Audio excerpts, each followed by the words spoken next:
All right, what is up, Chelsea fans? Coming at you with a Chelsea versus Tottenham match review. That is right, the London is Blue podcast is back on the YouTubes, and we're doing a little bit more. So I'm excited to bring this one to you, not only because of how exciting the match was on the pitch, but for obvious reasons of what happened off it between Antonio Conte, former Chelsea manager, and Thomas Tuchel, current Chelsea manager. So we're going to break down everything that happened in this one. Stay tuned. This is Joe Cole. This is Ruben Loftus-Cheek, and you're listening to the London is Blue podcast. All right, well, let's kick it off with the lineup. And I think this is important because this kind of feels like Thomas Tuchel's strongest 11 that he has right now. Now, look, it sounds like Todd Boehly is still cooking, looking at bringing in more players this transfer window. But as it stands, you had Edouard Mendy, all right, in goal. You had a back three of Reece James, Thiago Silva, and Kalidou Koulibaly. And then you had a midfield four with wingbacks. You had Ruben Loftus-Cheek at right wingback. Credit to you if you predicted that one for this one. And then you had N'Golo Kante and Jorginho in the middle, with Jorginho actually being captain on the day. And then you've got new Chelsea signing Cucurella as left wingback. And up top you had Kai, Mason, and Raheem. Raheem leading the line as the number 9, I guess you could say, number 10. He was up there with Mason and Kai supporting him. And again, I think as it stands, this is probably Chelsea's strongest lineup. I know we're looking at bringing in Wesley Fofana. Seems like there's a lot going in there. But I like that we have depth in attack coming off the bench like Pulisic. You had Hakim Ziyech, Conor Gallagher to provide depth in the midfield. Obviously, captain Azpilicueta after signing his extension. He obviously got some minutes, and Broja came in it towards the death as well to get involved. But this was exciting. This was electric. This was the first match of the new season at Stamford Bridge, right? And so we know it was a big deal. Lots of excitement going on in the stands, and the actual match lived up to all of that hype.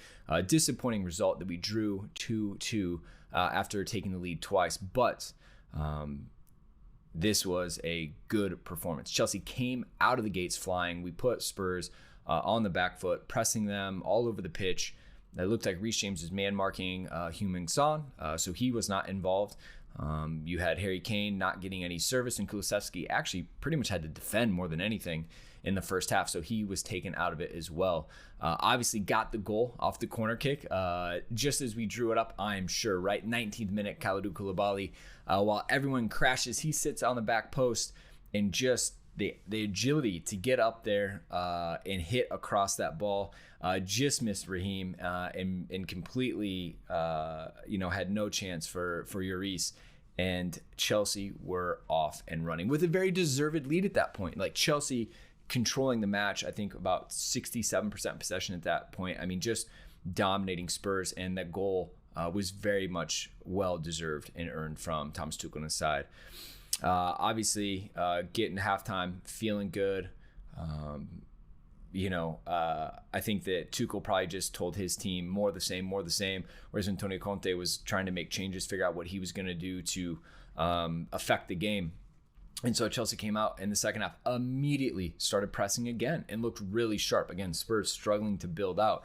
And until Antonio Conte made some subs and they changed their formation, Chelsea were all over Spurs, but that sub worked. It worked well, and it is what led to their goal, quite honestly. Højbjerg with a bit of a lucky shot. It was good from outside the box.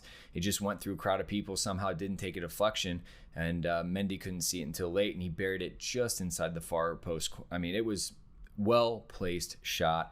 And it just beat everyone, unfortunately. That's where the first bust-up happened. Conte celebrating in Tuchel's face. They actually bumped chests and, physically made contact. That is crazy. To see those scenes on the sideline between Chelsea's former manager, who we won FA Cup with, we won the league with, probably a lot of positive sentiment until it all kind of fell apart, and then you went to court over him leaving Chelsea.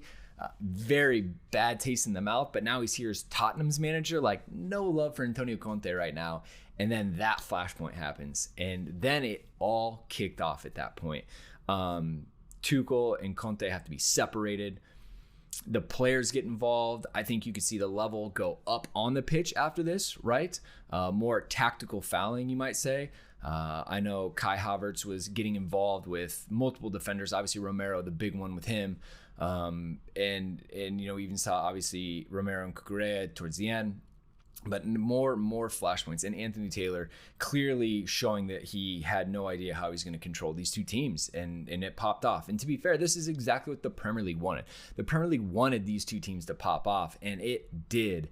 And unfortunately, they had a short man in the middle who really didn't have a lot to offer in terms of regulating this match. The next goal came from Reece James, right? Great build-up tack. So at this point, Azpilicueta had come on. Ruben Loftus-Cheek had gone into the middle, and Reece James was at his, what I think a lot of people would consider his best position at right wing back. He put in delightful crosses today, was an absolute menace. And sure enough, after picking the pocket of Spurs in their own defensive half, very quickly got the ball to Sterling. He played a perfectly weighted pass into Reece, one-touch finish. Crowd absolutely erupts. Tuchel now runs past the Spurs bench to celebrate, kind of realizes that he's in no man's land and turns around and goes back, adding more fuel to this fire, right? The Chelsea players took an eternity celebrating this one. Like, they were in no hurry to get back to play. And when you get the goal in the 77th minute, you're feeling good at that point. More subs are starting to make, come on. Chelsea need to continue the press because Spurs had lost their edge after their formation switch. Chelsea are back on top. Now all we have to do is defend, right? Close this out. I don't know if you guys watching in the broadcast, but you kept hearing, oh, when Chelsea scored first at the Bridge, they haven't lost in like 11 years, something like that. Like, commentators curse at the finest. Like, totally Peter Drury setting us up for all these situations that could fall at the end, and that's exactly what happened. So, more flashpoints. Anthony Taylor struggling. I didn't even talk about the fact that Kai Havertz got absolutely waxed before they scored their first goal. And so it just is more nonsense and like back and forth between, Anthony Taylor and Tuchel and the Chelsea players. And he just was not paying attention. Like, he was not up for it today. And that stuff matters, and it affected the game. But like, for Chelsea to fight through everything and show the character and the resiliency today, I was really happy. And they dominated Spurs, right? As a Chelsea fan, you have to be sitting there up into the 90th minute saying, boss Spurs. Like, gave up a goal, yep. Referee let us down, yep. Tuchel and Conte bust up, yep. Love it. What a great day out. Take the 3 points. Let's go on to the next one. But that's not what happened. So obviously there was the long VAR review on the Tottenham goal. You had the flashpoint between the managers. Chelsea scored a second goal, and we get 6 minutes of stoppage time. And I know they're doing more stoppage time in the last couple of seasons to try to fairly reflect it. And there's a water break, right? So there's a lot of different things happening that add minutes. But again, Chelsea, 95 minutes defending for our lives, even creating some chances at this point. And sure enough, like, couple corner kicks at the end. How they even got to that last kick, right? The last corner kick. After Anthony Taylor paused, was listening for the VAR to look at the Cucurella hair pull from Romero, which is quite obvious, which was right in front of the referee. If VAR looked at that and just said, nope, play on, nothing here, that's like shocking. It damns the league that the VAR team, the PGMOL, Mike Dean and associates don't have a clue. Absolutely like clueless when it comes to this. And you can say like, oh, Chelsea still needed to defend set pieces. 100%. Not wrong. Not going to argue with you. But the fact of the matter is that should have been a free kick going out the other way. Chelsea piss it down the line, take it to the corner, wind the game out because they scored in the 96th minute. Like, overtime, or extra stoppage time is done. You move on. You take the 3 points. We still have things that we need to work on, Chelsea, especially defensively, and we saw sometimes we got caught out. But to have things that big and like that important go wrong in the match and not be pulled back, not be, ruled correctly, successfully, you got to wonder why we're even entertaining the idea of VAR and, its effectiveness. It was used early in the day. Nottingham forced West Ham. I think a lot of people would say appropriately, but also not in the handball because they only gave him a caution instead of sending him off. Like, the fact that we have to talk about this every single week is just extremely obnoxious. And yet here we go again. Chelsea not doing enough on the day, and the referees essentially giving Tottenham every single chance that they could possibly want or need to score, and they did that. So what I want to do is just wrap up with, I thought Raheem Sterling, fantastic today. Reece James, fantastic today. Koulibaly, fantastic today. Thought Mendy looked much better than he's been in preseason, so maybe he just needed some more match fitness to like knock off the rust from the U.S. tour, but he looked much better today. Still needs continuous progression up top. I thought at the end of the day, we have to take our chances. Kai had his shot saved by Reece's foot that ended up being the corner that we scored off of, but we need more open play goals. The best thing that I think I saw today was the vertical passing from our midfielders. I think that putting Tottenham in the situation where they're running backwards towards their own goal, and when we got to the end line and we're cutting balls back, we were dangerous. We were extremely successful. And this is one thing that I've been frustrated with Chelsea's midfield in the last couple of seasons, is it's sideways passing back and forth, back and forth. We actually were pushing the lines, breaking the lines with passing, putting it into space, letting Raheem or Mason or Kai run it down, and then the rest of the team follows in behind them. It created extreme amount of chances today, right? We had 16 shots. Great. The problem is we only had 3 shots on target, right? You need to be way more clinical. You need to be way more effective when we do get those chances. And that's why Chelsea are looking for another striker. Timo Werner has left, right? Lukaku has left. Kai is leading the line with Armando Broja as his depth. Like, Chelsea are going to go and look for a goal scorer.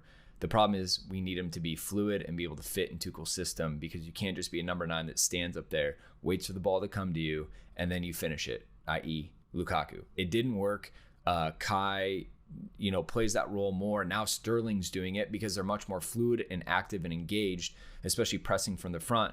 So it's going to be tough to find a striker who's mobile, who likes to press, and is clinical in front of goal. But that is the task that Tuchel, Boehly, and the recruiting department have to figure out now heading into the week, the rest of the season. Leeds up next. We'll have to see, what kind of challenges they bring under Jesse Marsch, but there's still a couple weeks left of the transfer window, and I fully expect Todd Boehly to be, getting in those waters, testing, going out for some great meals, some great food, and we're going to see 1 to 2 more signings before the season ends. But overall, disappointing to lose the points. Anthony Taylor, absolutely just disaster class once again. Hilarious that there's a petition by Chelsea fans that he can't ref any more Chelsea games. Ain't gonna happen. The petition already has 10,000 signatures within like 2 hours, so I'm sure a lot of you watching have already seen it, probably even signed it, although it won't really be much of anything. So love to see the fight from this team. Love to see the fight from Tuchel and Antonio Conte. Fireworks are there, passion is there. Chelsea-Tottenham rivalry is stronger than ever.